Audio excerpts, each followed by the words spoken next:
جو محمد رسول اللہ صلی اللہ علیہ وسلم کو مانتا ہے وہ حسینی ہے۔ مسلمانوں کا یزید سے کوئی واسطہ نہیں ہے۔ آج جو قومی پیغام امن کمیٹی نے پیغام پاکستان ضابطہ اخلاق جاری کیا ہے، میری گزارش یہ ہے، اور الحمدللہ اس پہ عمل ہو رہا ہے، اور ہمیں عمل کرنا ہے کہ اس کی مخالفت کوئی ہمارا اپنا کرے یا بیگانہ کرے، ہم اس سے بری ہیں۔ میں اہل تشیع کے اکابر علماء کا، مشائخ کا شکر گزار ہوں، وہ خود نشان نہیں کرتے ہیں اس طرح اہل سنت کہ یہ وہ لوگ ہیں جو فتنہ پیدا کرتے ہیں۔ آگے تو بات چل رہی تھی مقدسات کی، اب تو کچھ ایسے لوگ بھی آ گئے معاذ اللہ جو اللہ کی توہین کرنے نکل گئے۔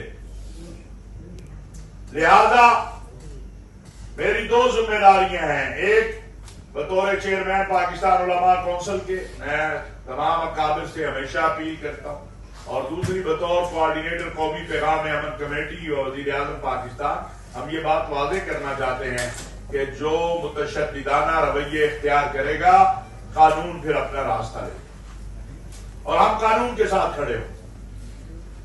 کسی کو حق حاصل نہیں ہے کہ وہ ایسا رویہ اپنائے جس سے ملک کے اندر فساد برپا ہو۔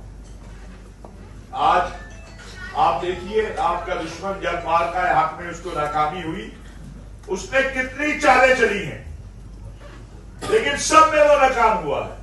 ایران امریکہ جنگ آئی، خیال تھا کہ پاکستان کے اندر شیعہ سنی مسئلہ پیدا ہو جائے گا، عرب اسلامی دنیا کے اندر ایک تصادم ایران اور اسلامی دنیا کا ہو جائے گا۔ اللہ نے مہربانی کی اور اللہ نے آپ کے ملک کو یہ اعزاز دیا، اللہ نے یہ اعزاز آپ کو دیا، آپ کی قیادت کو دیا، فیلڈ مارشل حافظ سید آصف منیر صاحب کو دیا، وزیر اعظم میاں شہباز شریف صاحب کو دیا، وزیر خارجہ اسحاق ڈار صاحب کو دیا، کہ آپ نے صرف اپنے ملک کے اندر نہیں اور ملک کے اندر الحمدللہ آپ علماء کو یہ اعزاز حاصل ہے کہ آپ نے اس سازش کو ناکام بنایا، جس کا مقصد تھا کہ کسی طریقے سے ملک کے اندر شیعہ سنی تصادم پیدا کیا جائے۔